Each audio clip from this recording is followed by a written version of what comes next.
السلام علیکم ورحمۃ اللہ وبرکاتہ۔ سیدنا کریم صلی اللہ تعالی علیہ وآلہ وسلم، سورۃ الحدید مدنیہ، اور آج انشاءاللہ عز و جل اس کی پہلی آیت لفظی با محاورہ ترجمہ و تفسیر کے ساتھ انشاءاللہ ہم پڑھنے کی کوشش کریں گے اور اسے سمجھیں گے۔ اس سے پہلے اس سورت کا تعارف ہم نے آپ کے سامنے پیش کر دیا ہے۔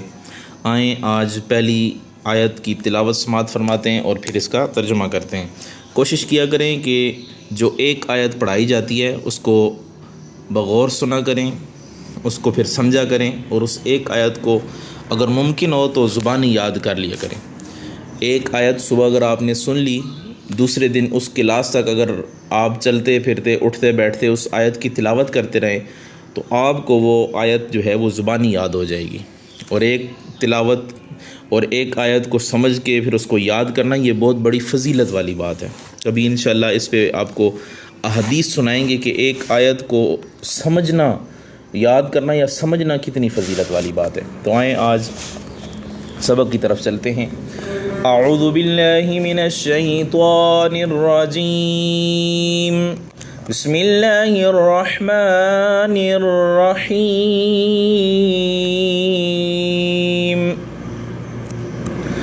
سبح للہ ما فی السماوات والارض وهو العزیز الحکیم۔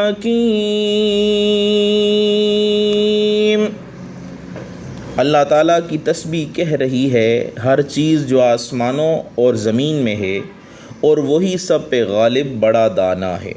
سبح تسبیح کہہ رہی ہے، للہ اللہ کی، ما فی السماواتی جو آسمانوں میں ہے، والارضی اور زمین میں، وہو اور وہی العزیز غالب ہے، الحکیم بڑا دانا ہے۔ اب اس آیہ مبارکہ کا ترجمہ ہم ترجمہ کنز العرفان بھی کر دیتے ہیں۔ اللہ کی پاکی بیان کی ہر اس چیز نے جو آسمانوں اور زمین میں ہے، اور وہی عزت والا حکمت والا ہے، وہی عزت والا حکمت والا ہے۔ اب یہاں پہ اگر دیکھا جائے تو اس آیہ مبارکہ کا آغاز جو ہے وہ سبح سے شروع ہوا، اور یاد رہے کہ بعض صورتوں کا آغاز دوسری جیسے صورتیں ہیں ان کا بھی آغاز لفظ سبح سے ہے، یعنی فعل ماضی کے لفظ سے ہوا، یہ فعل ماضی ہے، اور بعض میں فعل مضارع کے لفظ سے آغاز ہوا، اور جس طرح سبح یسبح، یسبح للہ، اس طرح شروع ہوا۔ اور بعض صورتیں یعنی بعض بلکہ ایک سورہ بنی اسرائیل کا آغاز جو ہے وہ سبحان سے شروع ہوا، اور مصدر ہے، اور یسبح یہ مضارع ہے، اور سبح یہ فعل ماضی ہے۔ اور سورہ اعلیٰ اس کا آغاز جو ہے وہ فعل امر کے لفظ سے شروع ہوا، یعنی سبح،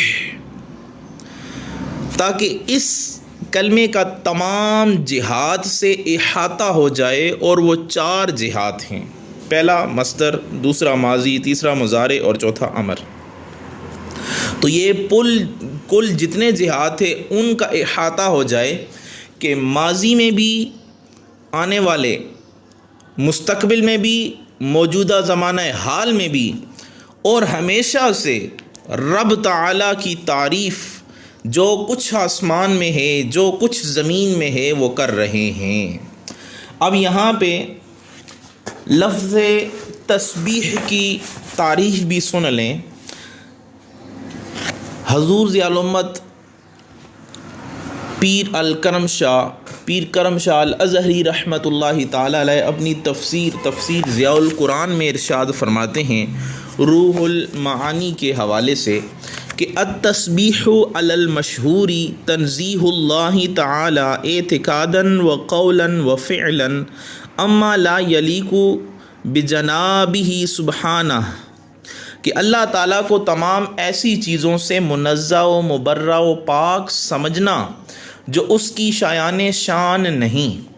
انسان کا اعتقاد بھی یہی ہو، وہ اپنے قول سے بھی یہی اقرار کرے، اور اس کا عمل بھی اس کی گواہی دے رہا ہو۔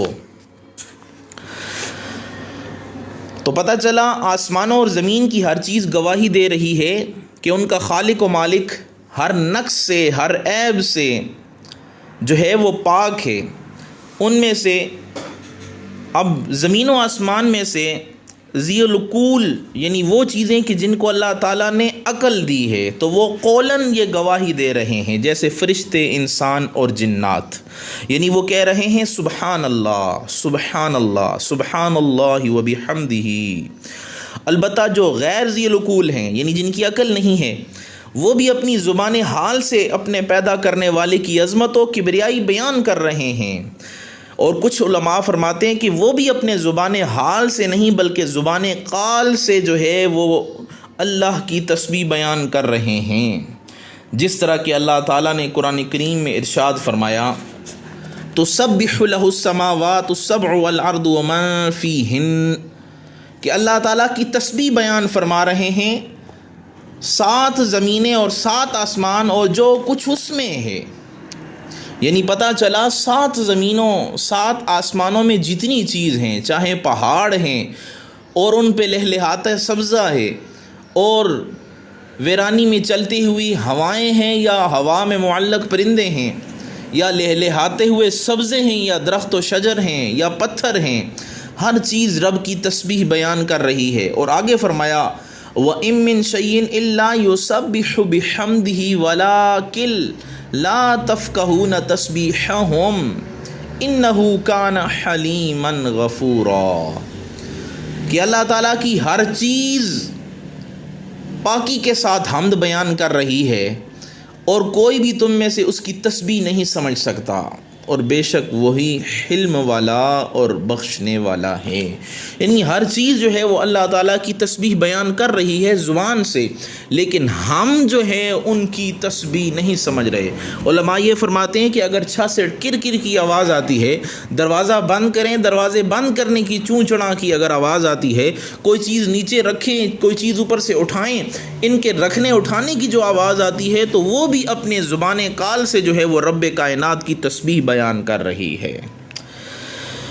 اب آگے ایک اور چیز یہ بھی بیان فرمائی کہ حضرت سیدنا داؤد علیہ نبی علیہ الصلوۃ والسلام جب اللہ تعالیٰ کی تسبیح بیان کرتے تھے تو ان کے ساتھ پرندے اور پہاڑ بھی مل کر رب کائنات کی تسبیح کیا کرتے تھے۔